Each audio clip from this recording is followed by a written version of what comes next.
The opinions expressed in this program are not those of CISA 7 or Time Warner Cable.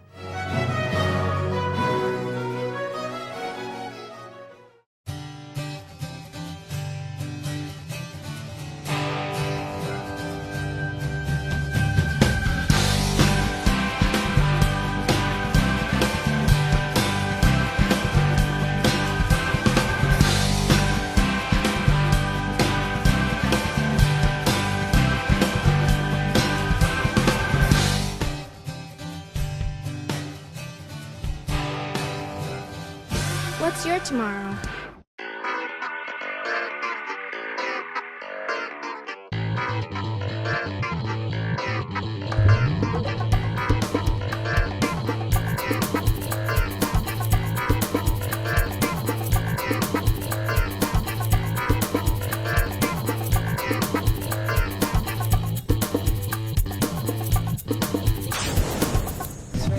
I'd like to call the work session to order. We have 5 board members here, 1 excused and I think 1 on the way. We're also joined at the table by multiple members of the cabinet. To my left, Dr. Langenfeld, superintendent, and Sandy Heller, our board secretary. We also have 2 intercity student council members, Lokeem Chang, who's the president of Intercity Council. He's from Preble High School, and Evan Gabarchek, who also is from Preble High School. Welcome. And before the meeting, the first thing on the meeting is our open forum. This is a chance for members of the community to speak before the board about any issues that they would like to talk to us about. And I don't have any forms filled out, but is there anyone who would like to speak before the board? Seeing none, then we will move on to our first work session, which is teaching and learning, and will be facilitated by Katie Maloney. Thank you, Brenda. We have 3 discussion items. The first one is the National Automotive Technician Education Foundation Auto Technician Lab redesign. And I think we have several people. Please come to the table. It's kind of a bring your own chair affair. Lori's done that. That's right. Yeah, Lori knows how to do that. She's been here, Lori, you know, bring your own chair. She knows the routine.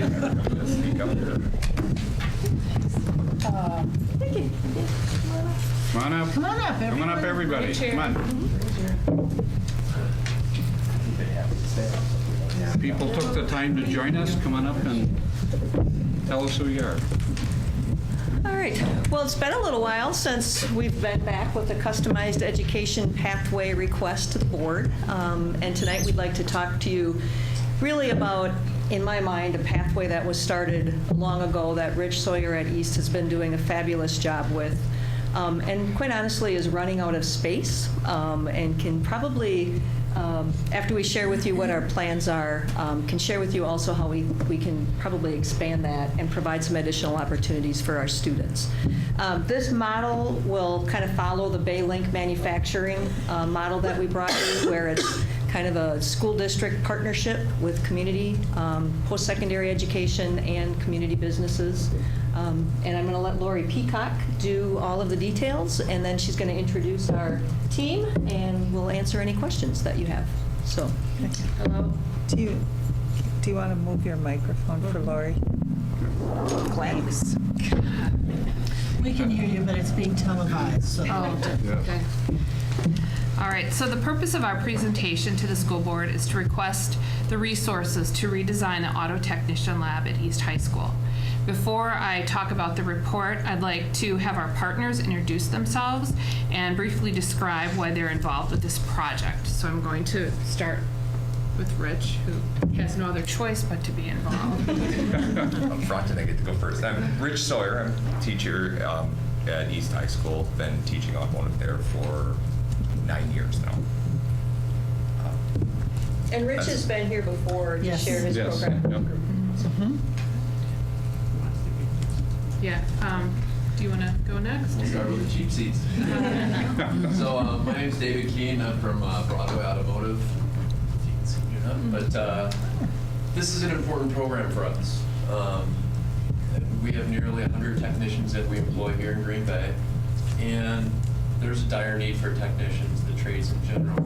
And there's a you take a look at the amount of pressure that's coming from, especially when you get into quick lube technicians and as they move up through our program or through our dealership, there's a deficit of people entering that field, because I don't think that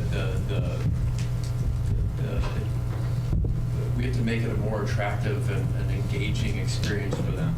And I'm not seeing that like we used to in the past. And it's important for our success. And then I've got other dealerships that we'll bring along for the ride as well, because we're all engaged in this. This is important for all of us. I'm just probably a figurehead from the Green Bay Auto Dealers, but this is crucial for our success. And anything that we can do to create a funnel of young people that are interested in going into the trades like this is good for all of us. And it does a lot of cool things at the high school that are just over and above the technician program. But I'm looking forward to seeing this really come in, and we're dedicated to whatever we need to do to make it successful. Hi, I'm Rick Larshide. I work with David, and I'm Fixed Operations Director. Yeah, can't be held responsible for that. But I'm in charge of Fixed Operations, so I'm the gentleman that's primarily looking for the technicians. I see with this, with a similar program that Lori and her team put together with the Baylink Manufacturing, how successful that's been. That's sort of been our model that we're modeling after. And you know, we're just excited about being involved. We're happy to be involved. We're here to support it. And as David said, you know, we're going to bring along our peers in the auto industry that will make sure it succeeds. I'm Joe Draves. I'm the Associate Dean for Trades and Engineering Technologies at NWTC here in Green Bay. I'm responsible for our automotive and auto collision programs at the college. We currently have auto programs in Green Bay, Marinette, and then also in Misaki. And I mean, this is an opportunity to really bring on students that are interested and prepared to go on to the secondary school, post-secondary, that are interested in automotive. Even beyond that, we see the students that come out and have the opportunity to work in high school. Their interest in broad and beyond just an automotive technician. Within the automotive field, you've got sales, service, parts, and even beyond that, they're learning the basic skills of being a good technician, whether they're working on a car or working on any other mechanical systems that are out, electro and mechanical systems that are in industry today. So, reaching out and getting that exposure in high school is the key to getting enough of these technicians to move on to college and on into the industry. I'm Bobby Broder. I'm the Director of Operations over at Napa Auto Parts here in Green Bay in the Seymour locations.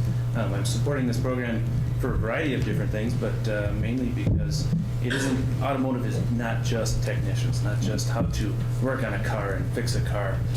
There's so many doors that open. I never went to school to be a technician or to wrench, yet I've worked my way up from basic levels all the way up to Director of Operations for a large company, and the doors are open for sales, the doors are open for management, doors are open for anybody who wants to be involved in such a wide industry. This is a very wide-ranging industry, not just technicians. So.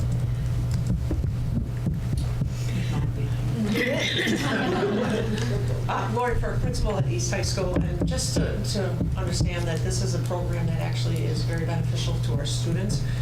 When you're looking at students going to college, a lot of people think of the four-year college. I think people have to look at the technical college and kind of expand on those career skills that we need and need to build upon.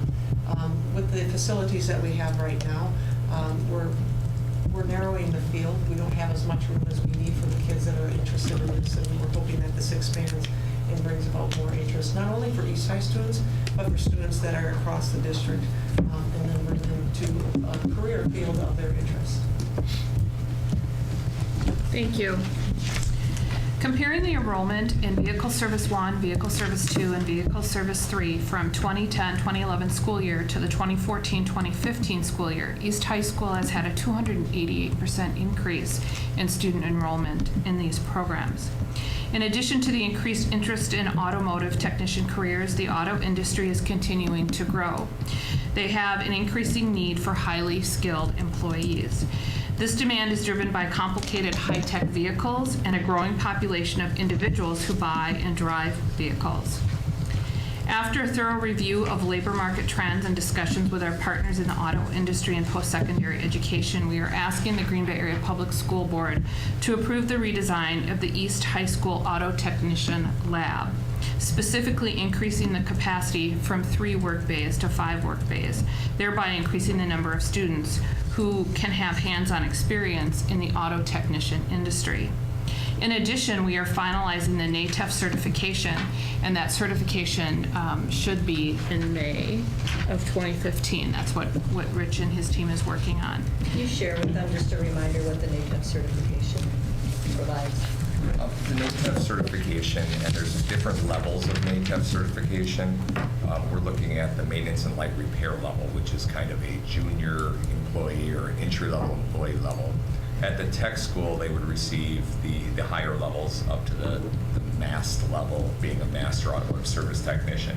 So it's one overarching entity that controls the different levels of certification. This would just give our high school that legitimacy of being kind of a part of that chain rather than just being a standalone curriculum. It really does tie it in the basic concepts that feed right into the tech school level concepts. Being a part of that organization opens you up to a lot of donations. It opens you up to that recognition across the country because there is only one organization that does that certification. It just makes it all over easier to get things done and easier for those students to go out to the next level of education or onto employment and say, I have been here, and have an employer or another school recognize the certificate and what they've done. So the total cost of the auto lab redesign is $329,125. We're asking the school district to support a little more than 60% of the cost, which comes in at about $204,125. We will ask our partners to support 40% of this project, which is $125,000. So therefore, we are requesting the board to approve the NATEF Automotive Technician Lab proposal of $329,125,000 if the additional $125,000 can be secured through community partnerships and donations. So this would be very similar to how we established Baylink Manufacturing, as the school district supported a percentage of that project, and then the rest of the money came from donors and sponsors. Rich, can you share with the board just a little bit about what your classroom looks like right now when you're trying to work in 3 days with your students? Well, the 3 bays being we can pull 3 cars in. We have 3 garage doors. It's a long, narrow shop. And when the cars pull in, the nose of the car is approximately 8 feet away from the wall. So you kind of have a hallway down the front of the cars. Class sizes are ranging right now between, I have a few that have had some attrition that are down in that 15, 18 range, which is very acceptable, up into 25 to 26 range, which sounds like a normal class until you think about there's 3 cars. And if you're trying to perform any kind of technical hands-on task on 3 objects and you have 26 kids, it means that you're going to have at least 15 kids with their hands in their pockets standing behind. It's just not an engaging atmosphere where you can grab all those kids and have them working. And besides that, if you want to have all of the materials and all of the aids and all of the vehicles in the room for them to actually do realistic work, there's not enough room to put the kids in there too. It'd be very chaotic for the untrained eye to walk into my room and look around. There's 10 different things going on at the same time. Expanding the footprint of the shop is my #1 positive out of this, just to open up that space and allow the kids to have more areas to gather around whatever it is they are working on, and obviously to have a safer environment and one that we can fit more cool stuff in, really. And then just a reminder, when we went to Baylink Manufacturing at West High School, we did discontinue the automotive program there. So our hope would be, obviously, that we would be able to bring kids over either to Preble or to East that have an interest at West. So. It's kind of unprofessional, but I did take some pictures today of the class working, if anybody is interested in seeing that. We actually had Mike Stengel come in and work with NWTC, and like we always do, to look at the space that we have available, what would be the options. We considered a 6-bay, a 5-bay. There was a considerable price difference in the 5 to the 6.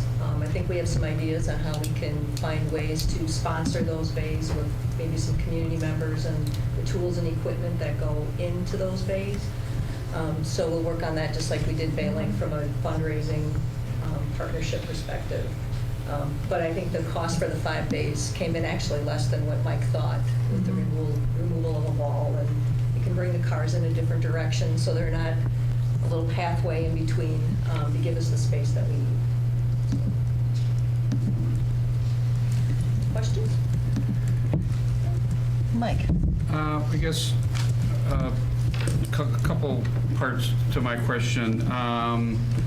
Students that go through this program at East High School, are they able to like go to Broadway or to one of the local dealers, work at Napa right out of high school, or if they decide to go to NWTC with this training they've gotten at East, obviously they would be ahead of a student who enrolled at NWTC in this program without any background. Does this allow them to progress ahead of other students or skip part of the program at NWTC? So I guess my question is, number one, can a student going through East get a technician's job at one of our local dealers? And two, if they go to NWTC, how far ahead does this put them ahead of other students? Yes, students can come right out of the program and gain employment. In fact, I have a few students right now that are still in high school that are getting jobs currently. I wouldn't call them full technicians at that point. When they come out, they're not working independently. They're much more being paired up more in an apprenticeship setting, where they'll be either working directly with another technician more in smaller shops, or in a larger dealership. If they're directly out of high school and not going to school, they would probably start out at the lower level jobs, whether that's in the wash rack, washing cars, and then moving up to the oil changes and moving through the ranks. Okay. It definitely does give them a leg up for employment purposes, because any employer that knows they've gone through that training knows they at least know their way around the vehicle and have the competency to move forward. I would say almost all employers are going to want, and some may even demand, that the student continue on with their education. It's not the same as it was 30 years ago, where somebody could really learn everything they needed to know on the job, besides just certification nationally from ASE and getting the patch on the shoulder that says you're a licensed technician. There's individual certifications for every manufacturer now. If you want to work on a Ford and do warranty repairs, you have to be certified through Ford. So there's constant education that students go through. And maybe this is a question for the dealers, would you hire somebody right out of East High School and then maybe have them work part-time and maybe help fund their tuition at NWTC to continue? I can answer that. Actually, I was gonna piggyback on that as well, and we do just that. You know, we just hired one of Rich's students, and we encourage secondary education. In fact, so much that we have a tuition reimbursement. Okay, great. Program. Great. So, and in fact, the guy we just got from the class this last time, doing a great job. Okay. Just doing a great job. So we've got him enrolled in secondary education. And again, we do reimbursement. We do bring them in, and we have mentorship mentor programs, apprenticeship programs. So I guess it would be a yes. Great. We had a student on our discovery team, and I was telling Michelle it was kind of cute because he was pretty quiet and shy, but you could tell he knew exactly what he was doing, and Rich had prepared him well. And I don't know who handed them their card as they were leaving the meeting, their business card of call us. I mean, so I think, it's great to see. Yeah. Thank you, it's good to hear. Great job. Mary? I have a couple little things. When you talk about expanding from 3 bays to 5, is that, we're not talking about an addition to a building, we're repurposing existing space? At Eastside, we used to offer a home construction course, different than the new construction program that's out now. It was more an in-school construction theory course. And we had a lab dedicated to that, where we built a small model home just to go through all the different parts of residential construction. That has gone by the wayside, especially with the new construction program, and small engines was the first to get bumped out of the automotive area and kind of took that area over. So we have a very large area that we're teaching a small engines class in.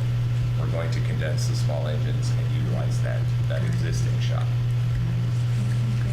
We do have potential with the plan that Mike put together. If we ever needed a 6th bay, there is potential. That's to add nice that bay. there's some vision. It sounds like you got that started, a really great program. As far as this 40-60 split in terms of funding, how theoretical is the 40%? Are there pledges in place or any concrete plans for that $125,000? It would be our plan to use the same process that we used when developing Baylink, and that was we worked with our partners. So, they're here, so they're going to help us, and we would go out then and start asking dealers or other suppliers for their help. So that I should think a lot of folks in the community would rally to something that is so. The market is ripe for employment, and kids need encouragement for the trades on all kinds of levels. So I would think there'd be quite a wide population interested. I'm not worried about it. Yeah. And I just said that in front of a camera. So. A lot of witnesses here. Right. That's good. Do you have a timeline? Lots of conversation. Our timeline would be we'd like to have this up and ready to go by fall of 2015. Okay. So that's a pretty aggressive timeline. When we developed Baylink, it took us 2 years, but I feel like we have worked through the process and we have a better understanding of what we need to do and also what we shouldn't be doing. So I'm feeling pretty confident that we could be ready to go. And Mike is comfortable with that timetable Yes. from a construction point of view with the other projects going? Yeah, Mike gets a little scary every time I call him, but he has shared with me that he can have that ready for us. I have a lot of things in place already that we didn't have at Baylink. Rich has already really been building and growing the program. We have the curriculum, we have all of those pieces. We have some of the equipment. It's not like needing to start right from the beginning. Our big challenge is the physical plant. I don't know if you've been to that part of East High School. I'd love to see it. Yeah, it's old and it's dated, and if we want these kids to be working on our cars, we want them to have the latest and greatest equipment and opportunity, and that's really what we need to provide. I'll be over by. Okay. Each Rich would be bay- happy to. Anybody is welcome. Each bay will be equipped with a lift? Yes. Yes, okay. Good. All right. Chris? Thank you. Three comments and a couple of questions, if I may. First of all, I thank the gentleman from Broadway and WTEC and NAFA for being here and wanting to partner with the board in terms of helping our kids. We need that. Thanks to the efforts of Lori and other staff here, we're moving in that direction, and that is great to see. Second comment is hard for me not to reminisce. My first car was a 53 Chrysler New Yorker, semi-automatic, which I doubt anybody here knows what it is. A couple of wrenches, I could fix about anything on it. Now I open the hood of my car, I can't find what I used to work on. So definitely has gone more high tech. In terms of space, it wasn't mentioned, at least I didn't hear it mentioned. When you get a lot of students in a small area with hands-on projects, they're not sitting at a desk with a piece of paper, there's a safety issue. So, would certainly hope that's taken into account in terms of the number of kids and the space that's there. Now, I saw in here a write-up about doing more high-tech maintenance and repair. And then later on, I saw equipment, and again, maybe I'm missing it in the write-up, that it had more to do with oil changes and balancing tires. So the two didn't fit together with me. Is there going to be other high-tech equipment either already there or is coming in to help the students? I think kind of looking at two different things. In the wording, we're talking about the need being there because the typical repair isn't clean the points off of the old distributor and clean the car and let it go anymore. It starts with the computer. Now we have that basic capability already. It's the idea that repairs take more time, there's more of them, cars are lasting a lot longer, so there's that bigger need for the technician now than there was 20, 30 years ago. The new equipment that we'd be adding is really adding things to match up with the NATEF curriculum, and NATEF puts out a pretty black and white tool list of what you need to have. We did a lot of the purchasing for that 3 years ago when it came to the board last time, when we approved the year 2 and year 3. So we have the vast majority of the equipment that is absolutely needed to run the NATEF curriculum. Some of the additions in the list that I put through are basic service instruments that we don't have. A transmission flush machine, a coolant flush machine, those types of items that are definitely something that even a technician working at that mid to entry level is going to be seeing and using that we don't currently have because we've been trying to stay one step ahead, just keeping up with that required equipment list on the NATEF program to hit those curricular points. As far as the high tech, we go into scanning the car's computer system with OBD2 or the onboard diagnostic machines that we do have. We don't have, and I don't feel much of a way for a high school program to have the capability that a dealership would have. It's getting to the point now where one machine does not even scan every make of car. If you work at a Ford dealership, you have a specialized computer to scan Ford versus Toyota versus Chevrolet, GM. So that would be, I think, a little above even what a 3-year high school program would need to function. But we are looking at the MLR is the maintenance and light repair program, and that's kind of where our equipment needs lie. Don't lose sight that even your suspension and wheel balancing systems are a lot more complicated than they used to be. Your balancer is all computer controlled, load force, your compensation, tire pressure monitoring systems are on every car. So the key that they learn in working on those systems, even though they're the basic system of the car, is the basic troubleshooting. I use the analogy here that the example, hybrid vehicle, first thing you need to do to work on that vehicle is isolate the high voltage battery. The tech support for that process is through Pages Scaling. And it's written at a college level. So the skills that are required of the technicians today, even just doing basic work is a level that we're used to. It's like changing that tire and balancing the tires requires use of the computer system to look at that. Thank you. My first car was a 1965 Volkswagen Beetle, and 4 bolts held the engine in. I took one of those out once. I did too. I helped my father take that out. 4 bolts. A point of clarification, my first car was a 53 Chrysler New Yorker, but I was not 16 in 53. It was used. I was calculating. Brenda. I don't have a question because everyone asks us great questions, but I just want to say I'm very excited about the potential for this program and see great things not only for providing the workforce that we need in our community, but I just think providing yet another opportunity for our students who are not necessarily inclined to do the high-level academic, major in history and those kinds of things, and really have some great talent and skill and hands-on and that kind of thinking. So I just think it's great to provide more and more opportunities for our students. And I think it's just like with the Baylink project, it's just so awesome that our community sees the value in this and our community sees how critically important it is for our children before they graduate from high school to see a path for themselves, to have found out what they like, what they're good at, and they can see kind of the path that's going to take them there. Rich, how many female students do you have? Not many. I started this year with just 3. Now I'm down to 2. I would say that's been pretty typical of the last, since I started, probably 10 years-ish.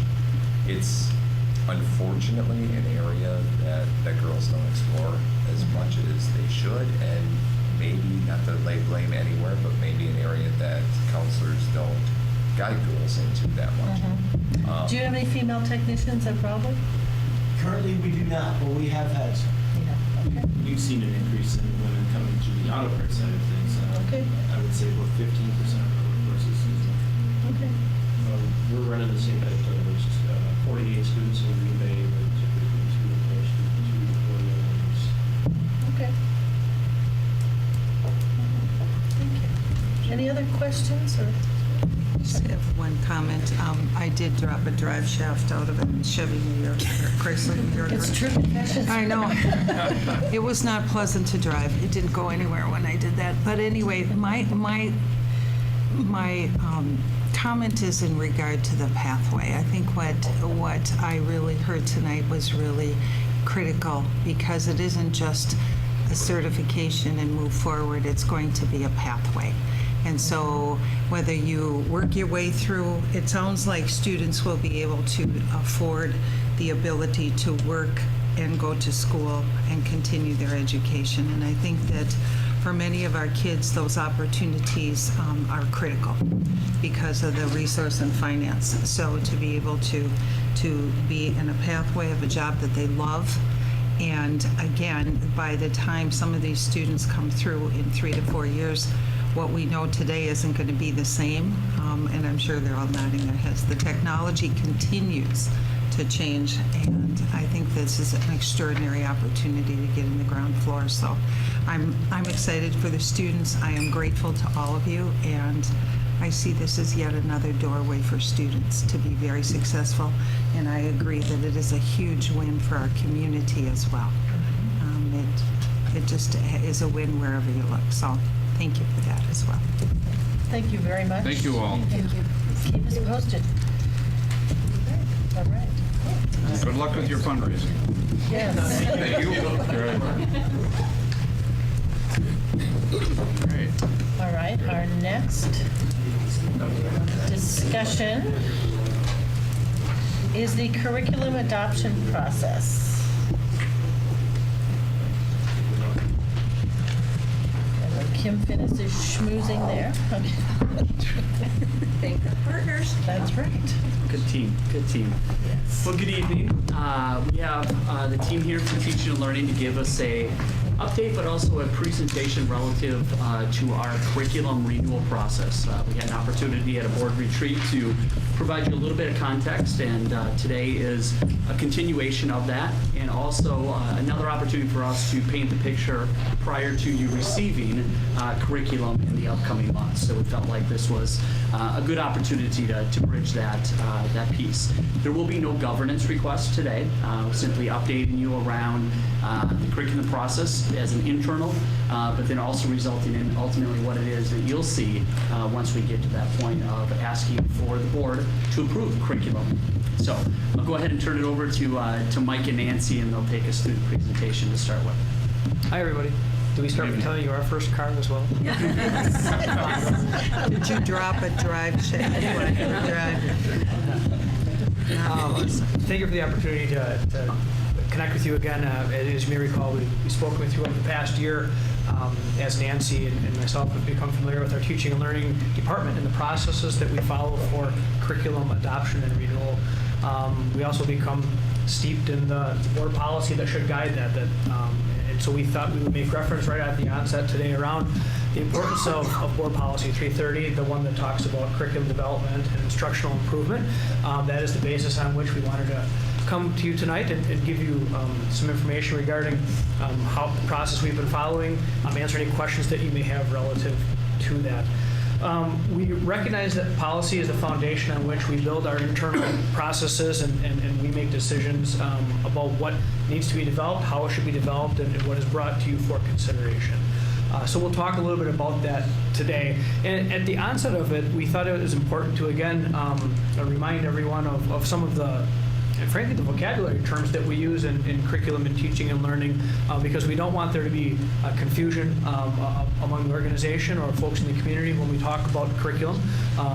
We want to emphasize that we find it very important that the curriculum that we develop in our district is part of a systematic approach that is pre-K through 12 approach, where we can bring to you a curriculum that we would consider guaranteed and viable. I think we spoke last year around when we say guaranteed, we mean that in accordance with board policy, the curriculum that we bring to you is standards-based. It's not simply standards referenced, it's standards-based, meaning that what is assessed is what is taught, and that all students have an opportunity to learn the curriculum as based on standards that are currently adopted and approved. When we talk about viable curriculum, we mean that the curriculum we bring to you reflects content, teaching and learning expectations that are frankly doable, that we provide our students and staff enough time and resources to teach the essential content in order to guarantee that the students are exposed to what they need to know and be able to do.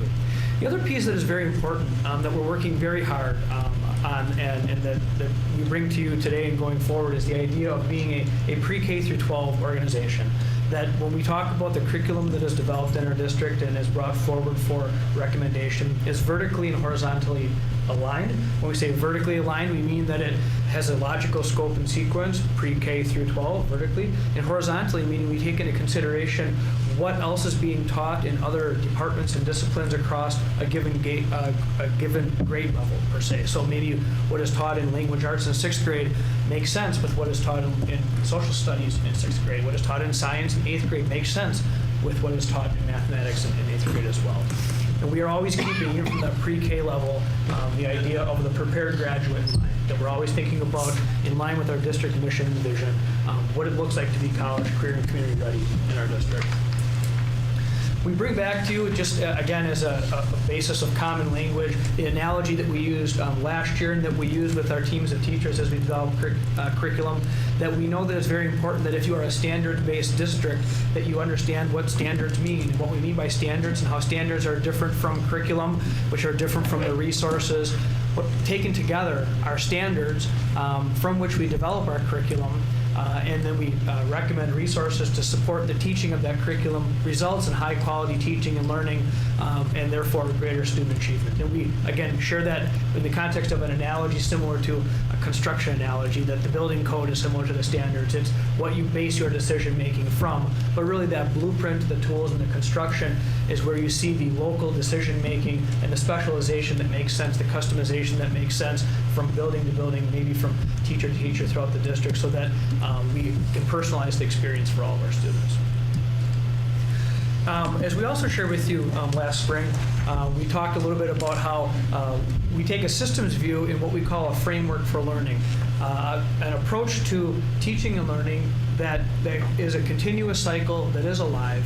And the visual that we offer on the screen at this moment is not intended to show the instructional process, but rather a bigger picture, a systems process, that when you have a guaranteed and viable curriculum that is connected to a process where you've got interim or benchmark summative type assessments that are consistent across the district, then your assigned teaching staff can develop units of study, make lesson plans, and implement formative assessments that inform their decision making as instructors to really determine what students are learning, the rate that students are learning, the degree to which students are learning, that then informs how they report out on student learning.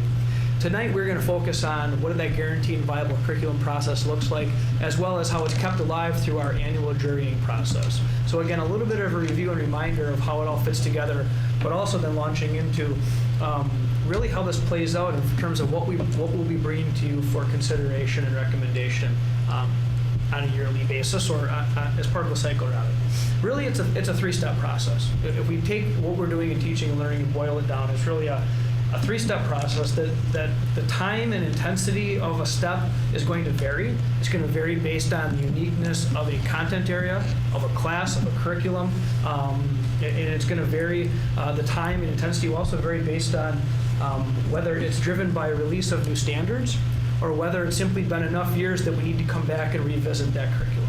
Okay, so really 3 steps in the process. The first step that Nancy's going to elaborate on in just a few minutes around how we dig into the standards and how the standards really mean something when you're a standards-based district. That first step does result, we believe, in documents that we bring forward to the board for approval because it includes how we address the standards, how we develop what are called content essential documents, and some benchmark assessments. The second step, or the second phase in the process for curriculum development, is really where we might see, okay, now we've started working the work a little bit and we're in an educated place, ready to make a recommendation of some resources in some cases, where we really frame up how our teacher professional development is going to take place, both from a teacher leader standpoint, as well as for all stakeholders who are affected. We have staffing considerations and coursebook updates and different logistical details that play out during the second phase after we've developed the curriculum. And then the third step, or the third phase, is really about implementing the curriculum itself, living it in that first year, activating what we call our jurying process to keep the curriculum alive. And we look forward to hopefully bringing forward kind of an update to the board after a year to give you an update on how that newly adopted curriculum is really playing out. So in a nutshell, our curriculum process, we believe, is really kind of a 3-step or 3-phase process from a big picture level. Before we kind of turn it over for questions, we'd also like to provide a few more details around what some of these terms mean and what the process kind of looks like. Thanks, Mike. As far as the areas that I'm going to touch on this evening is where I'm going to focus mainly on the content essential documents. That would be number 2 up there. And also talking about the jurying process. It seems like everywhere we go to speak on curriculum, whether it's in Green Bay or any other part of the state, we always hear the term unpacking standards. And I was mentioning to Mark and Mike, I don't know how we're going to fit this in, but we have to fit this in. Because we sometimes use terminology in education that makes it difficult for our parents to make connections to. And as we start talking about assessments, I'd like to show you exactly what we mean by unpacking standards. So last time we were together, we talked about our district's vision. We opened the board meeting with a vision and mission, common and community and career ready, college community and career ready, I'm sorry.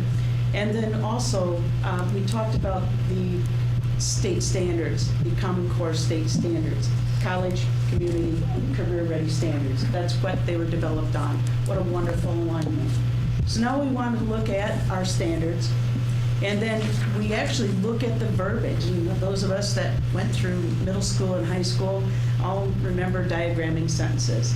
And it simply is diagramming sentences. You pull out the major key nouns of a standard, and those ideas help the practitioner to frame up the learning, what should be learned, what should be investigated, what should be reoccurring and increasingly more sophisticated. And it also are ways that the part of the learning and the assessment should coincide. The verbs within a standard determine the meaning, what the students are able to do with that what. And then the key piece that I really wanted to emphasize tonight is the adverbs and the adjectives in the standard are the key criteria that often are turned into rubrics. And so when we ask ourselves, how do we know students are learning the standards that we have unwrapped? We should see that in the rubrics that teachers develop. And by what criteria should the performance be measured? So that's when we speak in the future about unpacking standards, go back to a nice English class that you had sometime in your life and think about diagramming sentences. And everything that you need to know and be able to do about that standard is included in that standard. Go back to this real quick. You bet. And I don't know about you, but I wasn't really thrilled about diagramming sentences when I was a kid. But this, from our curriculum world, is thrilling stuff. And the reason why is when our staff come together, because they're excited to write curriculum and they're excited to see what's different and changed, this is where we discover what's different and changed about it. And we find with the Common Core and with all new standards that are written, in those verbs, adverbs, and adjectives, we're seeing much greater depth and rigor and expectations about what students need to know and be able to do. And that's where we get our shifts in what will eventually be shifts in practice. So it is thrilling. So thank you very much for the opportunity to share unpacking standards with you. Thanks, Mike, for adding a little juice to that. The next piece that I'd like to touch on are content or course essential documents. And we refer to these affectionately as CEDs. And these documents are truly what make our curriculum guaranteed. And guaranteed, like Mike had mentioned, every child has accessibility to that guaranteed curriculum. It also will provide for all of our stakeholders, community, parents, grandparents, teachers of multiple content areas, the information they need to make instructional plans. The documents are also to make clear the essential content. So, in other words, regardless of who is teaching Algebra 1, we know that every student in Algebra 1 class will be being taught to the essential learnings that are outlined in our essential documents. How they are taught and the choice of how the teacher chooses to bring forth is what I would term to be the art of teaching. And these documents outline what we expect every child to know and be able to do in the Green Bay Area School District, but allow teachers the flexibility to really use and implement their craft and art of teaching. A particular document, whether, like Mike had mentioned, pre-K or through grade 12, our curriculum documents, our CEDs, and course documents will look the same. For many reasons, this is important. At the elementary level, we have teachers that teach every subject matter, social studies, science, with art, Phi-Ed, their documents look the same also, but all 4 content areas. And then what we ask our teachers to do for all the content areas that are written, standards are written by different authors and are organized in a different way. And we have to ask ourselves, do we want our faculty spending their time unwrapping standards 26 different ways, because there are approximately 26 different sets of standards, or do we want to have a group of teachers come together, determine the content essential documents, and display them so that teachers, regardless of what content area they're teaching, can lay the documents out and make sense of what students in that grade level need to know and be able to do, or students the grade before, the grade after. So again, that horizontal and vertical area. Look at these content, CEDs, contents essential documents. At the very top, you'll see the content area. All of our documents will have the content area. This particular snap is of our reading literature. It's for 4th grade, and it's our English language arts. Next is where we capture the actual standard. These are our grade level standards as outlined in the Common Core state standards.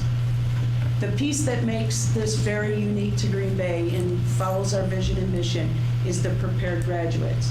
On our English language arts documents, we have transposed our anchor standards. And there are 10 anchor standards, as we talked about the last time we were together, that all of our grade level standards are leveraged off of or written from. And so we have always, regardless of pre-K through 12th grade, we always have our prepared graduate at the forefront as we begin to teach our children.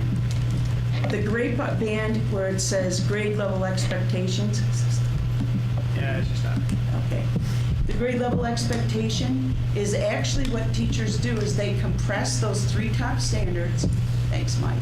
They compress those 3 top standards and determine a grade level expectation. In some curriculum worlds, these would be your focus points, your target, teaching targets. They also will be reflected on our report cards. Instead of the standards being listed, we will be using our grade level expectations on our report cards. They are written parent friendly, but they also are very descriptive to what students need to know and be able to do at that particular grade level. The next component would be the evidence outcomes. Now again, there are 26 different types of standards written 26 different ways. These are actually are the outcomes in the Common Core State Standards, but not only in the Common Core State Standards. We have gone through our curriculum resources and materials, and teachers have added descriptors and important components that they believe students should know and be able to do. And then what they will be doing with the outcomes is actually developing assessments off of those outcomes to measure the outcomes. So when we ask, are students making progress? These are just a small list, but a relevant list, because all students would be addressing these. And all teachers would be addressing these particular outcomes. Next would be every set of outcomes and standards as an inquiry question. And that question is to promote deeper thinking. This particular question, how are stories real? Not an open end, not a yes or no. It's very much, the question should really provoke that deeper thinking, that students would have to use all previously learned material or knowledge and then transfer it to answer a more difficult question. And so these inquiry questions are forever changing. So in doing this work, some of the most effective inquiry questions have come from children and students after going through a lesson or a process. They've actually come up with really phenomenal inquiry questions that they pose to the class themselves, really provoking deeper thinking. The relevance and application, this is where this is the parent connection, the community connection. It's a shared vision of it's all our responsibility to help children meet the Common Core State Standards and their grade level expectation. So what could our extended programs be focusing on? What could our parents be really homework helping their children with homework at home? Different activities. In this particular case, this would be an understand others' perspectives. So parents would then someone and they have chosen here that put yourself in someone else's shoes. So parents would pose an opportunity for children to be put in that particular situation. So this is really the relevance and application. How do these standards relate to children's real life? How is this real to them? How do they make that self-connection? And then last but not least is your nature of discipline.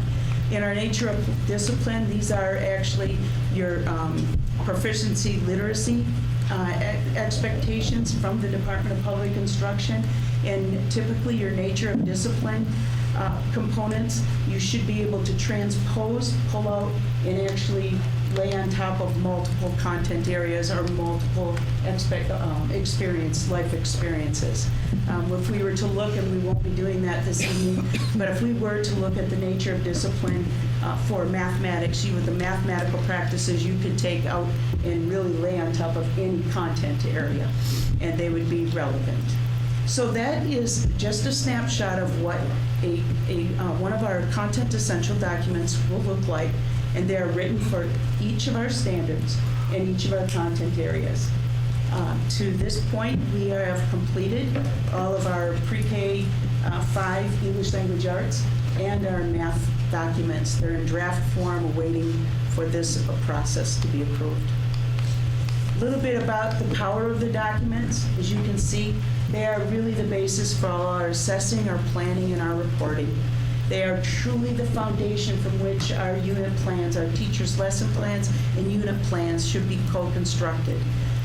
There will be course overviews that accompany all sets of our content essential documents. That would be a snapshot for parents, for community members, so that they know exactly what is actually being taught in all of our courses or all of our content areas. Beautiful document to accompany a standards-based report card or during parent-teacher conferences when you first meet and greet your parents. This is what your son or daughter will need to be able to do at every grade level in the Green Bay School District. And then it also allows for some of that, the beautiful customization that we have in Green Bay to actually add onto and expand off of the foundation. So regardless of the customization that a child or a pathway they will choose, we will be guaranteed that they will have and be exposed to our content essentials. And kicking back into what else does this do for us? The content essential documents really do launch us forward in activating the curriculum. As Mike pointed out in stage 2, that resource selection, the teacher leader professional development, the course books, the staffing updates, and the professional learning implementation are all activated and are all stimulated for what the content must be off your content essential documents. Now, how are we going to know that this is really working? Often in curriculum writing, we get a group of people together, we rate the curriculum, we post it, and we live it for 5 years, or whether or not we hit our target, we stay with it for 5 years knowing that perhaps we could have changed a few things to make it more effective. The beautiful part about this process is that we have a jury, we call it the jury revision process. And really what activates your jury revision process is when teachers take the content essential documents, develop their units of study with their formative assessments and their benchmark assessments, and they work the work. And they get out there and they work the work. And whatever their formative assessments tell them, they will be able to report back to us whether or not that content essential document has the rigor that we're reaching for in Green Bay schools. So first of all, the recommended changes to the CEDs, anyone can make a recommended change to the CEDs once they're adopted.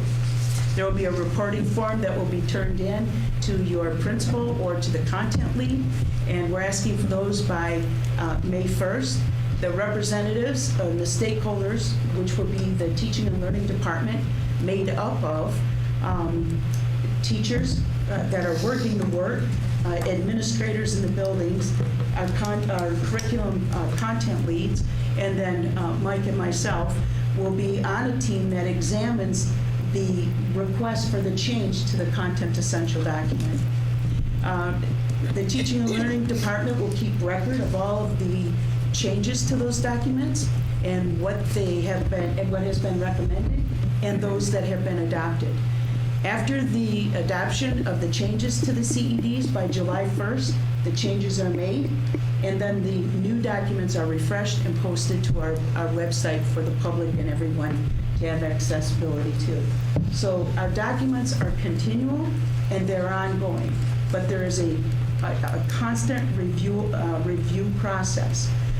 The other piece that we will assure you is that as there are changes to the CEDs, within every 5 years there will be a deep dive again, just reviewing the CEDs both vertically and horizontally to make sure that they are holding the rigor and continuity that's necessary to ensure student success.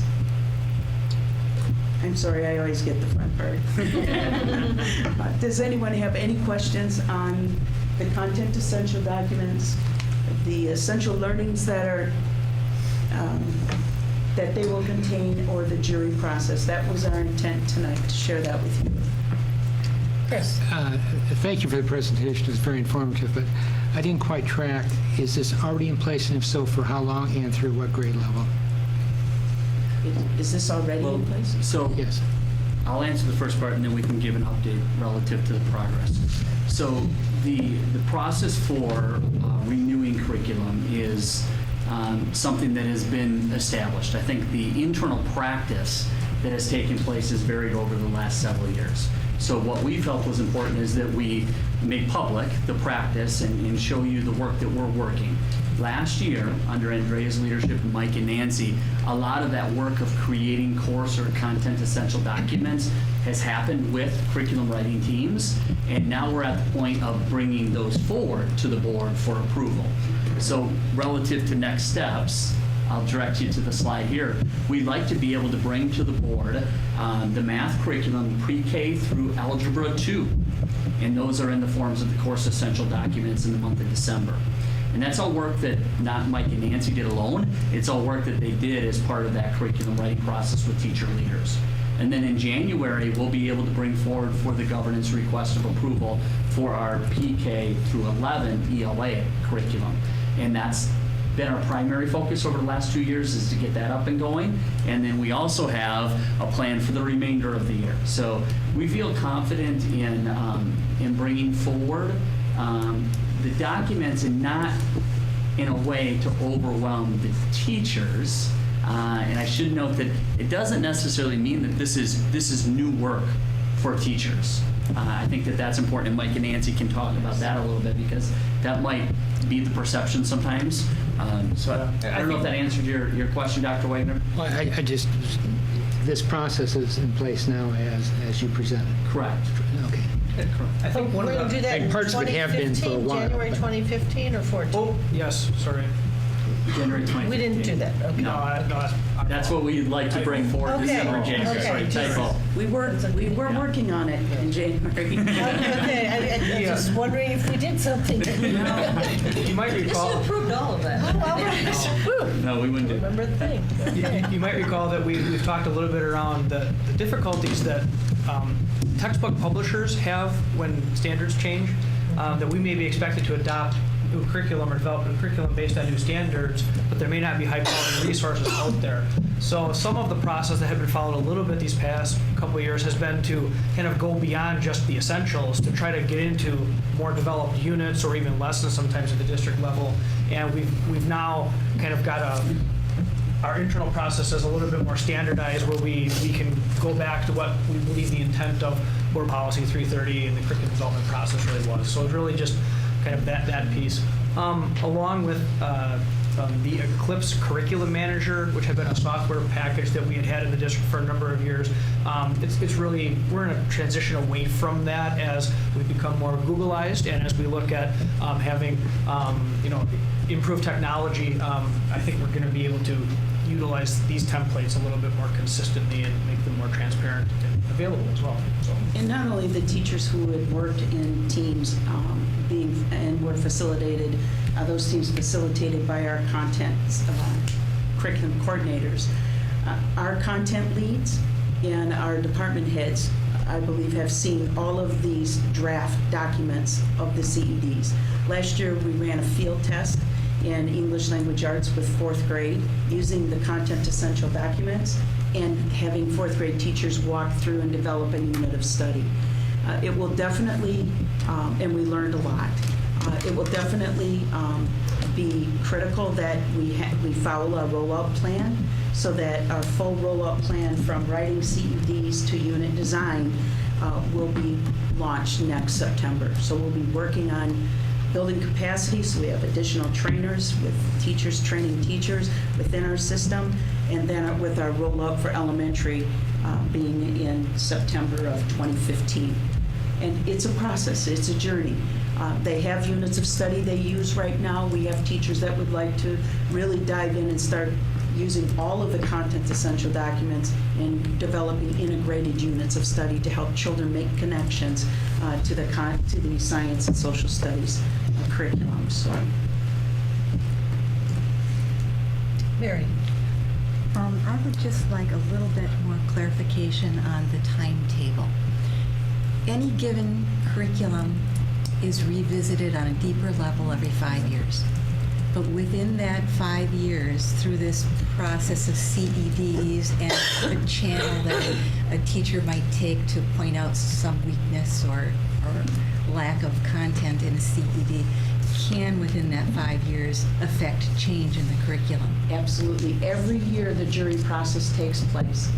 So every year that the teachers will make, or anyone can make a recommendation to make changes to the content essential documents.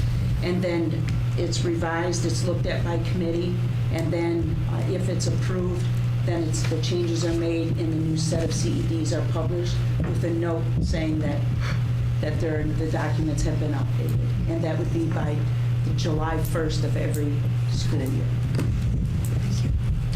Could I just piggyback on that? The process for, you get your feedback by May 1st. then who exactly is going to take a look at all the feedback and make the determinations? The curriculum coordinators. Okay. The directors of teaching and learning. Teachers who teach that content area. Okay. A standing committee. Yes, know, thank you. Of representative stakeholders. Okay. And Do you make public all the concerns that people list so that others might weigh in on it? I think that's a great question. I think that I think we don't know exactly what sort of feedback we'll get initially. Mm-hmm. I think in many cases it may be, frankly, a grammar or spelling error that made it through to a benchmark assessment Perhaps or a date. or perhaps Wrong date, too. Or it may be something that teachers, through their collaborative learning teams, realize that they think another building or everybody would benefit from this additional example provided, or, hey, we're discovering that maybe some of our relevance in application, we can elaborate further because this is more indicative of the students that we have than the one that the curriculum team put in there. And as the teachers work off of the CEDs, and they will be exploring different ways of making the CEDs come alive, the art of teaching, and they most likely will be making recommendations and activities or outcomes that they shot for that were not indicated on the CEDs that had a better leverage than something that has previously been developed there. This was the first time that our teachers have ever gone through this process. They're to be commended for enduring it, but also it was a very difficult process, but every single one of them had mentioned it was grueling, but they learned so much about what they teach, and children should know and be able to do. I think a publicly accessible form to submit a recommendation, for sure. We envision that possibly being fed through via technology form that you can enter from the publicly accessible side of things. So public input, and then based on sifting and sorting on our end internally to determine what, if anything, needs to be chatted about and shared in that fashion. Does that address your question? It does. Okay. It does. Thank you, Mike. I just have a couple of basic questions on your curriculum committees. When you put a curriculum committee together, do you simply ask for volunteers in that subject area, or do you go out and recruit key staff members that you think should be on that committee? At the elementary level, the first people that our curriculum coordinators contact are the building principals for recommendations. We also make sure that we have representation from special education. We also, from our diversity team, from our ESL or bilingual department. So we have a very diverse curriculum team. And then also, obviously, from the grade level teachers who are writing that curriculum. So we first begin by asking principals to ask teachers. Then we, second, we do go out and recruit. One of the recommendations in the content lead's job description is that they do serve in some capacity of curriculum writing as a content lead, as a leader of curriculum in the district. So that is in their stipend agreement that they do. That is part of their duties. Because I would think with simply volunteers, you may not have the balance that you want. I would say that I would agree with that. And at secondary, we've got department chairs to lean on. What's been interesting is when we engage department chairs at the secondary level in the conversation, they often have a good insight of who might benefit on their team in their building from participating in the process as well.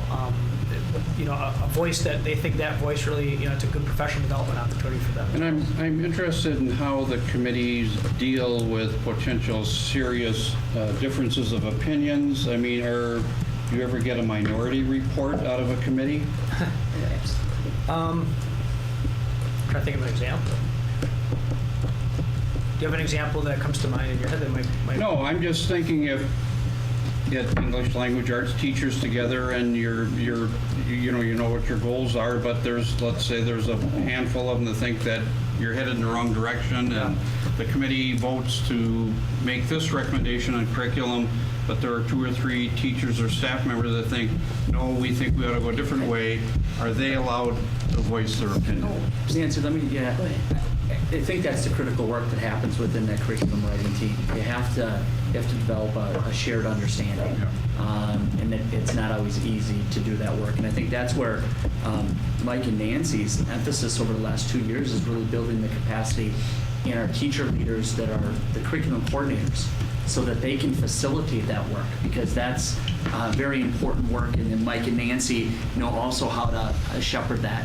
The other piece that is really part of the process at the secondary level is to look at the opportunities that present themselves for different high schools, for example, and how do you address and acknowledge for differences in where staff may be at Southwest as compared to Preble High School, or students where they may be. And I think that's important when you're grounded and rooted in a standards-based process. We can keep going back to that, but it's a delicate process, and it's something that I think takes time, and that's why it's important that we invest in that time. And we also want this process to be a really authentic process and sustainable process, whereas maybe in the past it's been difficult to sustain the type of work that we've done in writing daily lessons and units. So it's that kind of simultaneous, loose, tight scenario that we're trying to create, where you have a science approach. You know, we talk about the art of teaching and learning, and it being both an art and a science. That's really what this process is about for us. So, But it's in the whole content essential document process always remains focused on the standards. And so if the discussion comes forward, it's around the standards. And so then again, they take a deeper look at what is that standard. It's not the how to teach, it's the what to teach. Right. And so it really is a professional development, embedded professional development opportunity to have a really deep understanding of what they're calling for to be taught. The how to teach will come out in the unit designs, and hopefully they're having and developing those unit designs together as a collaborative group, and so that their differences can be discussed at the schools amongst teachers during their CLT time, collaborative learning time. Thank you. I appreciate the fact that you're approaching this as it's a more fluid process rather than every 5 years we review it. What if somebody has feedback to give prior to May? What's the process that we can give you feedback? Well, I would offer that depending on the nature of the feedback, there may be there may be a very valid, hey, we need to look at this right now. And I think of something like if there's clearly an error in a question on an assessment, that, gosh, that's coming up in the next, we can make that change. We wouldn't want that to happen because we're human beings, and that piece. Right. So that in that regard, I think that we would be open to that outcome. That the purpose is they have the best in front of our children every day. That's our goal. And to make sure that the most relevant curriculum that we know at this time, our children and our students have accessibility to. Chris. Comment and I guess two comments when I think about it. The feedback piece is probably the piece I like the most out of this. I believe in the past many teachers would probably make their own changes anyway. Some would be afraid to, but now this spreads it out to everybody to see what changes can be made or are made. Second question, just a question comment. I don't have the wording down, but one of the slides indicated teaching children to think in terms of somebody else's perspective. For many people, that's very laudable, but there's a group out there that it isn't, and the subject, so I just want to admonish you on that as you prepare teachers. Think about a plan B if necessary. Michelle. But factoring in what you just said, Dr. Wagner, would it be accurate that these course essential documents would be available to parents at all times, so that if there was a cultural issue, that parent would know by examining that document that their child may need some alternate kind of pathway in that course? Okay, and then would it also be accurate to say that these documents may be helpful to teachers to understand where a student has been and where a student is going. Absolutely. And same for parents as well. You know, I think that that's what I see as a huge benefit. It's what is Yogi Berra said, you don't know where you'll end if you don't know where you're going. You know, I mean, we really have to know where we're going. And I think there's a large body of research out there that would tell you that part of the problem sometimes with teaching is you don't know where it's going to go or where the kids have been, and so you don't know what to scaffold and what not and so forth. I would think this would put a lot of clarity in the hands of the teachers. That would be very helpful as they help move students forward and also differentiate. Absolutely. To really be able to differentiate for students. It's our belief that these documents will support teachers in their goal-setting process, you know, and yet provide them latitude to respond to the needs of their students that they have that year. For our special education teachers who struggle to have the curriculum availability to the curriculum, to write IEP goals that are aligned to the universal curriculum, these documents work wonderful for that. Very nice scaffold for knowing where those children need to know, what they need to know and be able to do to participate in the universal instruction. Anything else? Just want to say, would it be possible for you to beam us what you had up there? Yeah. We'll fix that. I took notes. And that, so the I'm next trying time, not to judge. No. So the next time that we'll be for you, actually, we'll be doing a learning report coming up here, right? The next session is around Smarter Balance. So you see, what do we want our students to know and be able to do with the Common Core? And now you're going to see one of the assessments. We have Smarter Balance, and we talked you through the process that we go through to develop our curriculum that identifies both of those. And then you'll see then in December then the course essential or content essential documents that the teachers will have that create that interconnectedness as well. So we continue to hope to paint that picture throughout the year so that you really get a sense of the work that's happening at our buildings as well. So thank you. Thank you. Thank you. All right, we have one last discussion item, our Series 100 Board of Education policies. All By right. default.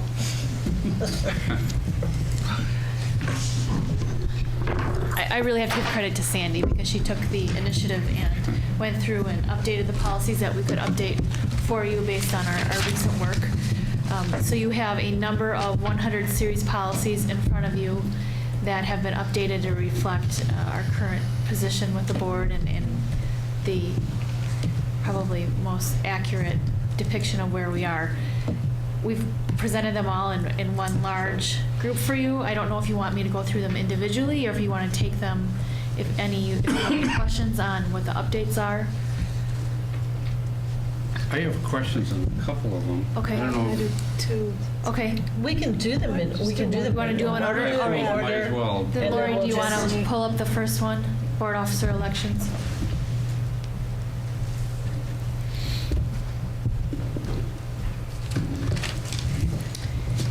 Any questions? or Any questions concerns? on this policy? Not on this one. Okay.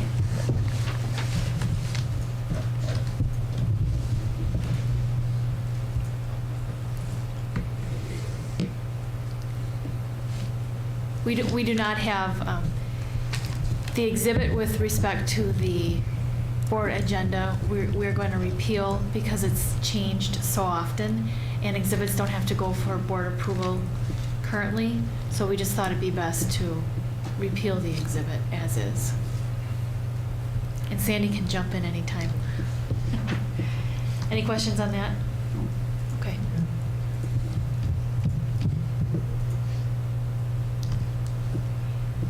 This is the change to the policy on policies to reflect that we would introduce the policy at the work session and then would be subject to a vote at the regular or special session.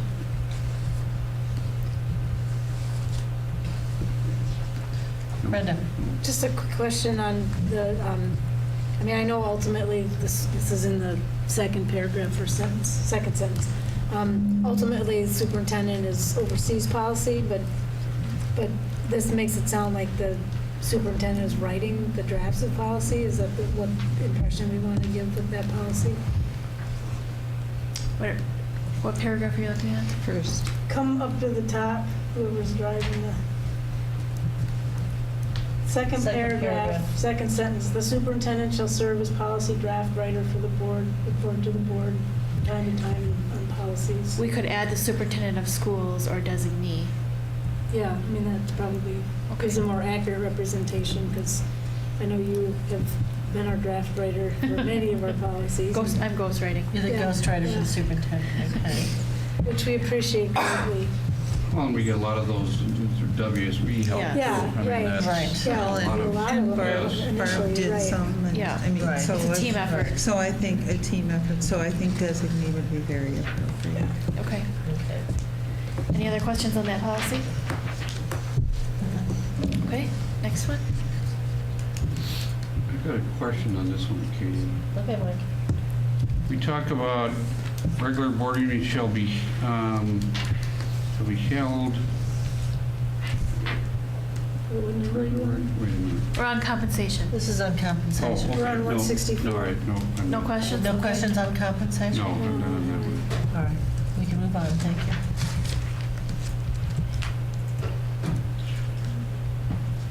Okay. Well, yeah, this is the one. We talk about regular board meetings should be held consistent with state law. What does that mean? State law requires that the board only holds one meeting the entire school year. You're not required. We only have to hold one? You only have to hold one. What are we doing? It's not a football night, so we're okay. We're already hit for all of next year. We don't need any more. 52 meetings ahead. And you can't bank them either, so it's one per school year. Again, having the specific policy on the fourth Monday of each month, due to holidays and various scheduling conflicts, we wanted to make sure that we're being compliant with the law, but gives the board enough flexibility that we continue to be compliant with our own policy. Okay.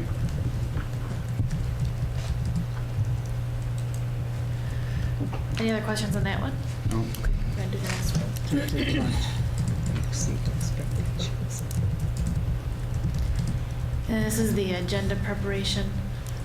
Yeah, I've got a question on this. We talk about board member may place items on, or items may be suggested by administrators or other persons within the district.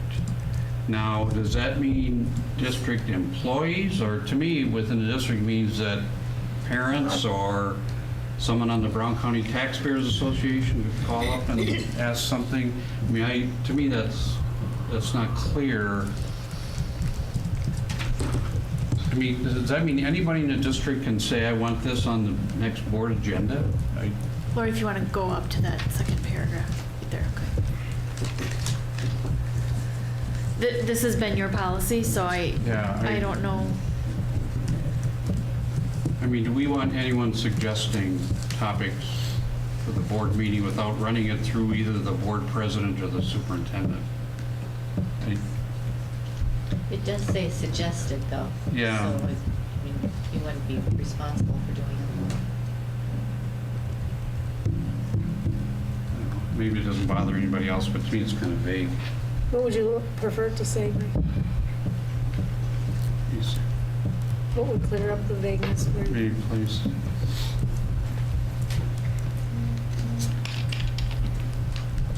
I would take out other persons within the district. I would say administrators. I mean, if a teacher has a suggestion, a teacher can ask the principal to contact Mark or, Kim or, I would take out the other persons within the district. Well, that's one way to look at it. The other way is if we're transparent as a public body, to at least let our public know, you can certainly suggest something.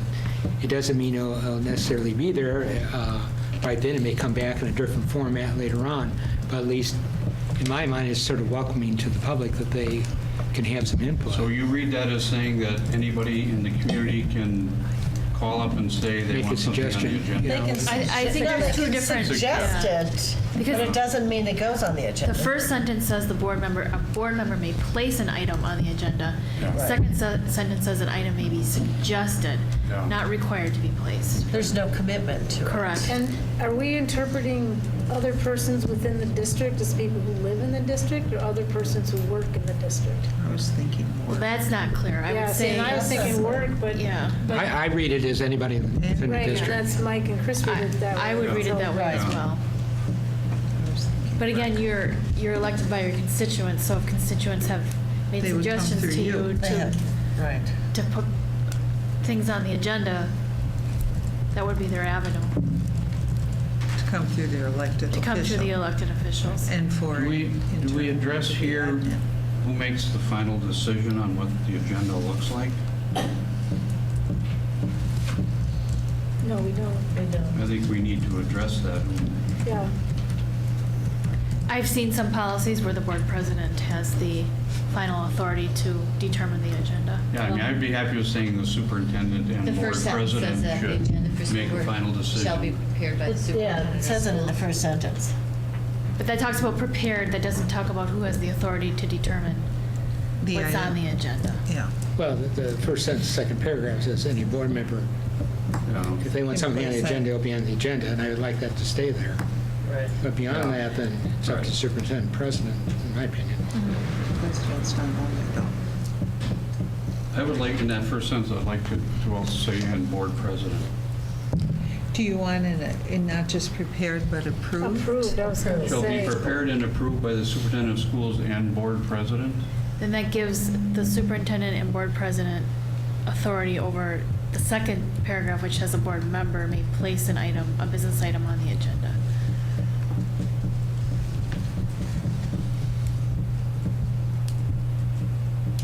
I'm not judging either way, I'm just Yeah. advising that's. No, but you're right. That would be my suggestion, that shall be prepared and approved by the superintendent of schools and school board president. Does that negate then that first sentence of the second paragraph? Well, it doesn't negate it, but it gives the superintendent and board president the authority to take something off of the item that a board member would be placing on the agenda.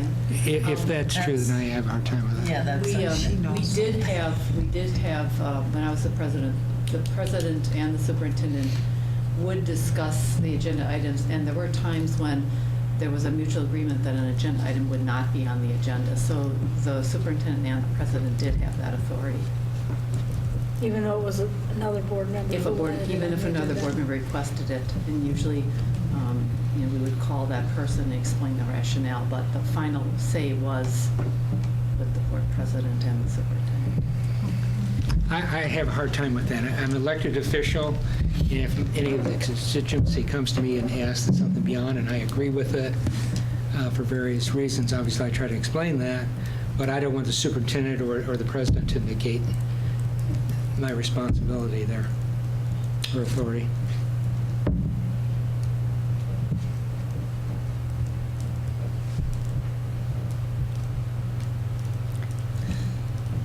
I guess I would agree with Chris on that.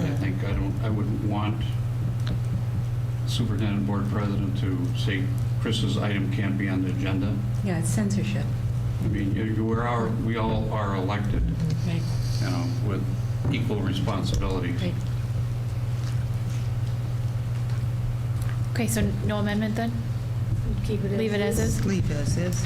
Okay. Sounds like we Okay. leave it as that's is. how you want it to work. Yeah. Okay. Any Well, other? but do you want to say shall be prepared by the superintendent of schools and board president? That doesn't, they both prepare it, that doesn't mean that they approve it. I think the board president should be part of the preparation process, but that doesn't negate the second paragraph.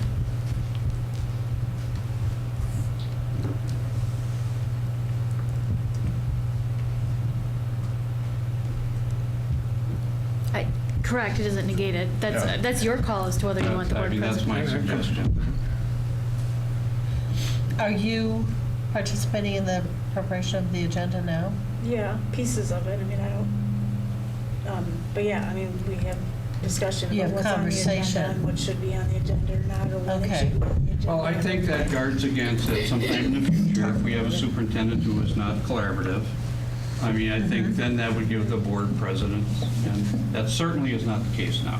But I mean, I think you have to look down the road where there could be a difficult situation.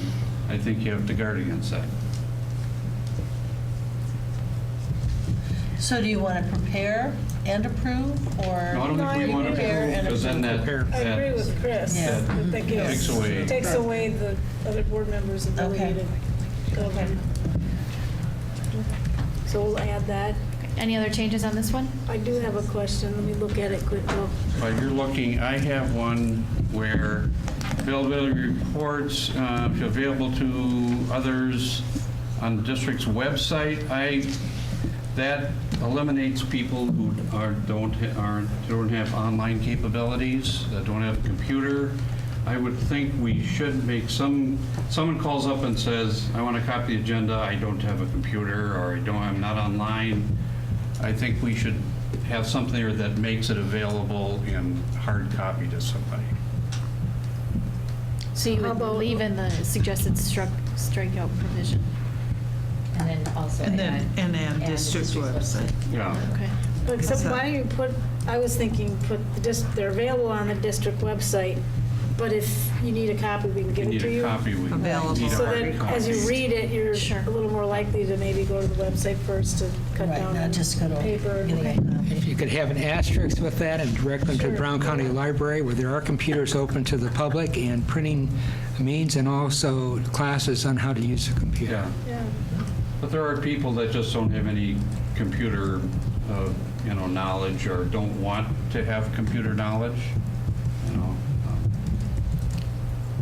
Do we, I understand your plug for the Brown County Library, Chris, but. Is that what I did? It wasn't lost on us. Yes, Michelle? Do you get a lot of calls? Never. Okay, that's, I think it's important though, because yeah. it's access. I agree with that. Okay. But I don't think we get a lot of clamoring on the phone on Fridays. But it's there though. People want it. Did you find your question, Brenda? Yeah, the last sentence that says, right before that single sentence, if a board member has any questions about an agenda item or report, it's recommended a call be made to the superintendent prior to the time of the meeting. A little bit of that makes it sound like we're having meetings before the meeting. And I wonder if we want to make that, to me, it sounds like, we're not having open discussion, we're calling superintendent ahead of time, which we hardly ever do, but anyway, I just wonder if we can make that sound. Well, it sounds like a walking quorum, danger of a Well, or walking quorum. not even that, but just we're not having Deciding open ahead of meeting. time, right. Yeah, I mean, it's just one-on-one, so it doesn't violate any open No. meeting laws, but, because I think the intent of that is, that you just have a question to help you prepare for the meeting, or you have a question because you want more information by the time of the meeting, or something like that. So it's almost like, you're clarifying the report versus you have concern. What does it say? So do you want Concerns? just questions and strike concerns? Yeah, Because maybe that would help. concerns implies Yeah, that you're going to issues. have an in-depth conversation Right. that Yeah. the rest of the board might not hear, or, whatever. Or you just strike or concerns. Yeah, because it really is, I mean, that's what we do. If we have a simple question. Questions you can be clarified. Yeah. Concerns means issues. Yeah, exactly, right. Yeah, no, that's great. Okay. Anything else on this one? Just a polite way of saying concern. Okay, Lori, if you can open the next one.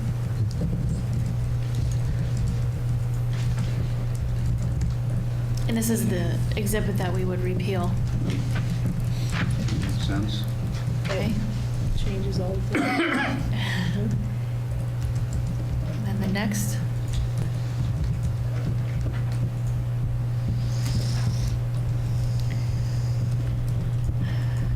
Again, we amended the work session policy to reflect what we currently are doing, as well as to give greater flexibility so that the policy reflects a little bit more room for us as we respond to the needs of the board. Any questions on that? What about the work session we have as part of the regular board meeting? That was the I building mean, that's focus update. really not a work session, but it's a committee. 'Cause I know later in one of the, we refer to only 2 committees and 2 board members each of 2 committees, but really we have 3 committees. Just one of them is at the board meeting. Well, I took that as kind of an agenda item on the board agenda. But I can change it. But it was the third It's the third committee, board the third, group. and it was moved primarily to Put some meat at the board. put some meat in the board meeting and to make us get out of the work sessions before midnight. Yeah. I mean, they just kind of balance the time. the time commitment.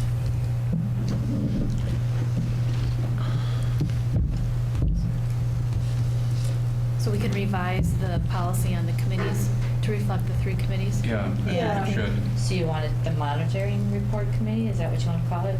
What do we call it, Mark? I can't remember. You have a new name. You Changed it on you guys a couple times. You do have a new name. I remember you shouting out. Learning reports. Learning reports? Monitoring reports is probably the most consistent. It can be a learning initiative or Yeah. a school one, but it is monitoring or Monitoring communication report or trying to think out loud here. What were you calling yourselves? Because you had this. Well, we changed it. Well, it used to be Because it building focus. Yeah, it used to be building focus. Then it was changed to monitoring reports, and then we were changing up the learning reports, but I think never changed the agenda. So, Or you could decide, because you're meeting before our next board meeting. Yeah. Decide how you want to. What do you want to call it? What do you want to call it? I might as well call it monitoring I think reports. monitoring I think reports that's is what still they are. pertinent. I don't think that Yeah. Okay. will change. so is the description that was the building focus still okay? School safety. Yeah, Yeah. I think Yeah. that's, Pull it back in. Right. yeah, Yeah. yeah. Any other suggestions or questions on this one? Great, next, Lori.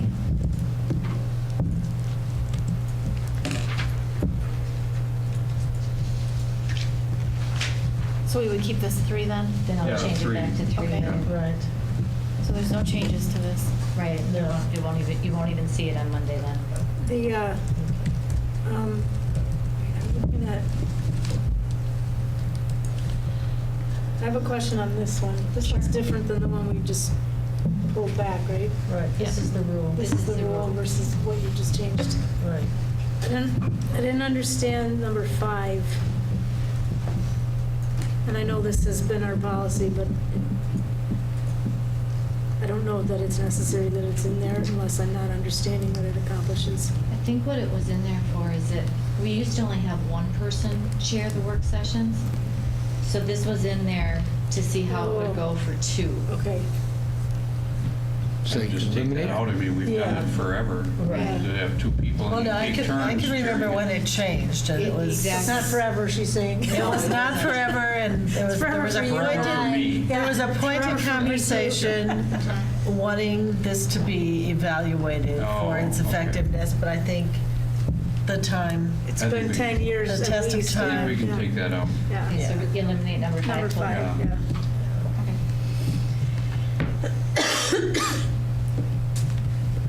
Okay, then the next one.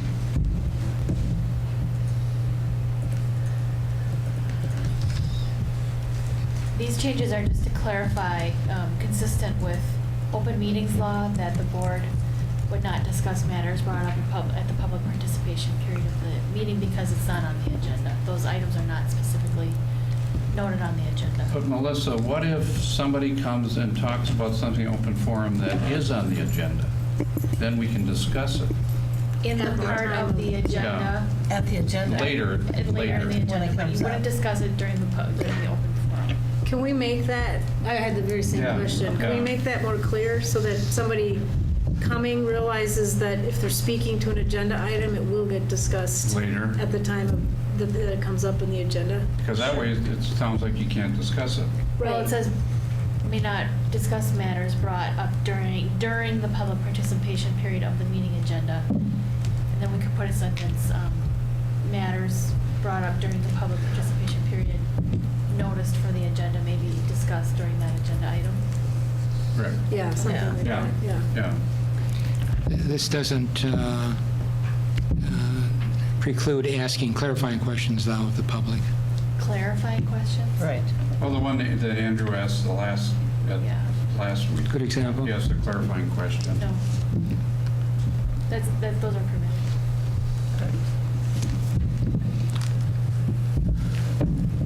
Any other questions on this one?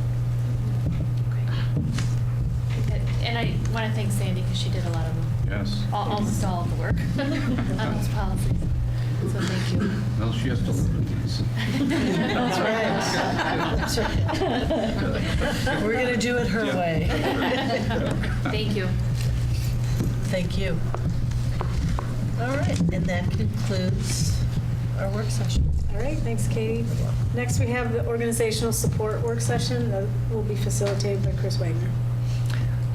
Thank you, Madam President. We have no discussions per se under Business and Finance, and I believe just one under Human Resources, which hinges on Business and Finance. Ms. Marsh? Yes, it actually is both Business and Finance and Human Resources, and that is to provide you an update on the Time and Attendance Task Force. This is a task force of approximately 25 people that will be formed to review a set of questions, approximately 23 questions, regarding the implementation of the time and attendance system. The system was purchased in April of 2014, and the name of the system is Time Clock Plus. And basically, it's a piece of software that will eliminate all of the paper timesheets that we have and automate people getting paid for work. It's because of the importance of the decisions, we are going to bring the governance questions that this task force will respond to back to the superintendent's cabinet. And the superintendent's cabinet will be the final decision maker in how things are implemented. If there's something that will change the handbook, which actually changes, policy, then those things will come to the school board for the final approval. We hope to implement the time and attendance system by July 1st, and we know that because of the complexity, we'll need some testing ahead of time to make sure it's working. And a number of the people at the table here are going to be on the task force, including Chris Wagner. Terry Williams is going to be on it. Melissa, Alan, Diane, and I'll be on it, as well as a number of other people. Sure. Can you give an example of some of the things that you'll be discussing or the kinds of questions you'll ask the task force for feedback on? Yes. We will be asking people, for example, so one of the things that we have to, a time and attendance system has you either clock in at a time clock or use a computer. So we'll be looking at who best might use a time clock, who might best use a computer. We will have to look at, there's a number of people that have additional positions that require alternate compensation. So for example, would be somebody who works in food service. They might step up into a cook position temporarily, so they are paid additional pay for that work because it's a higher rate of pay. So we'll be working on how would that happen within the system? Will they go to the time clock and clock in, and how will they do that? We will be looking at the hours that an individual works, and making sure that people are putting in time accurately. Another question is who should approve the time cards? Could that be deferred to a clerical person, or is it the supervisor who has the responsibility to approve it and must approve it and cannot be deferred to someone else? And John, you probably have a few other examples. Well, as we look right now, we have hourly employees and we pay them as if they are salaried. For instance, a clerical, we take their entire, how many hours they're going to work for the year at the rate and divide it by equal payments. And what we're needing to look at is to do these with timesheets. We need to know from the Affordable Care Act, we have to track which employees are going to be working over 30 hours, who are be eligible for insurance. And again, to get the proper overtime rates and pay, we had 4,300 timesheets in the first payroll on September 16th. And that's the type of timesheet, the quantity of timesheets that are coming through there. Every summer school teacher, filled out a manual timesheet, and it had to be calculated by someone in the payroll department. It's somewhat similar to when we went to automated purchase orders. When we actually went to electronic purchase orders, and instead of the purchase order going in mail to your desk, and then you mailed it to this person and this person, through our email, we can approve all of our purchase orders automatically, and it can actually show up on someone's desk 30 seconds from now if everybody does what they need to do. And with the payroll, we need to be accurate, and we need to get paid the right rates. And when you have so many different timesheets for so many different areas, it's been very difficult. When we looked at buying the software, we used to have 3 clericals in payroll, and when there was a turnover of 2 of the 3 payroll clericals, we went to have only 2 because we anticipated this coming down the road, that we would be going to a time clock system, a time card system, that we would not have to have as many staff because the input would be done by the employee, and certainly payroll will still be a big part of monitoring that. But we will not have all of these timesheets and trying to determine which of the 15 pay rates are they, because is it professional learning, is it a stipend, is it their daily rate? And so this will certainly help us, again, meet the Fair Labor Standards Act, the Affordable Care Act, and provide a more efficient way to get people paid on time as well. Because right now, timesheets can sit on someone's desk, and they may not come down for 3 weeks, and then people are upset they're not paid. If it's done, if everybody is entering information into the system, we can see who has not approved the electronic timesheets. How does this affect classroom teachers on a daily basis? For the classroom teachers, they're only used for the time, if they would do additional time. Okay. They would do nothing for their regular time, as well as administrators would not be doing timesheets for their regular time. It would only be if they have something out of the They worked a football game. Do you have to do a leadership team meeting or something like that? Or if you have a course, a writer is a set amount, so would you have to do anything for, if you have a writer for? That'd be automatically. That'd be automatic? The effect will be for people who are hourly, if they are not paid, for example, they do not work over the Christmas or the holiday break and the spring break. And so right now, their wages are spread out, but they get a lower rate of pay in order to do that. So if we were to pay them when they work, they would have a smaller check during those 2 payrolls, but their hourly rate would be higher because we wouldn't be smoothing it out. One of the things we currently have to do is if someone would leave tomorrow, an hourly person, we would actually go in and have to make a calculation of how many days did they work at that rate and how much did they earn versus what they were paid, and have to compensate one way or the other. They may already have been overpaid or they may be underpaid. So it's a calculation we have to do every time somebody would leave, an hourly person leaves during the year. And if they were paid based on what days they worked, you would be caught up at any one time.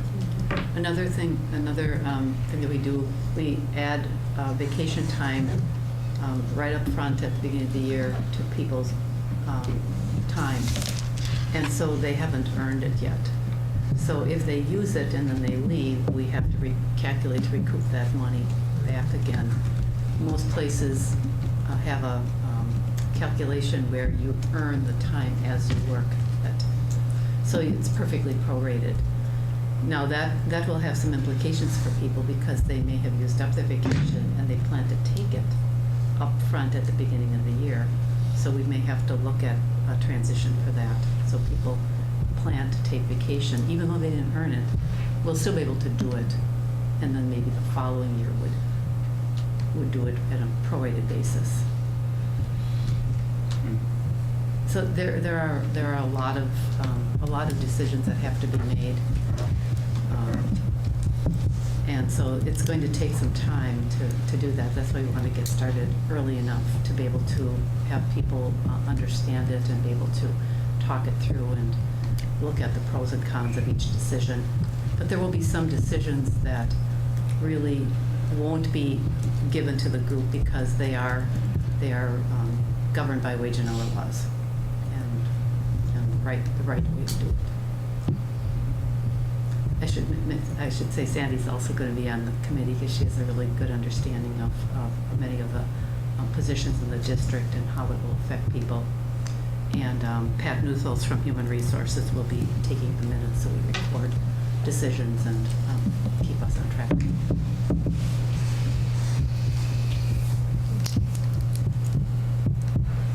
Our first meeting is this Thursday, so we're starting it very soon. Where's that meeting, Jean? In case some people here want to Sandy attend. actually got us the boardroom, so we will have.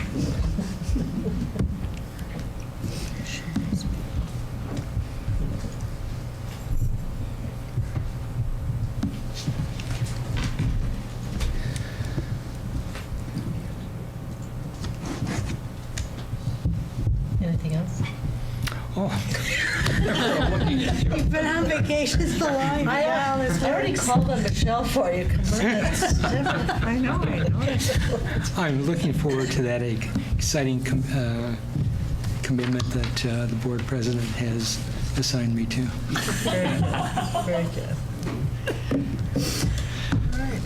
All right, that concludes our work session.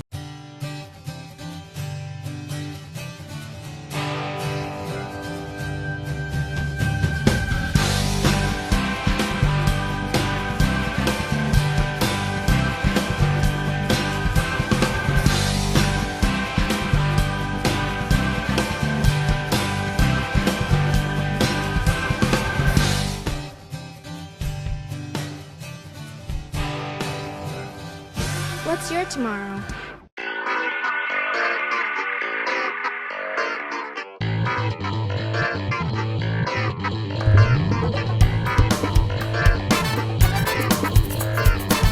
For more information or to obtain copies of this program, contact CISA 7 Interactive Learning Services at 920-465-5218.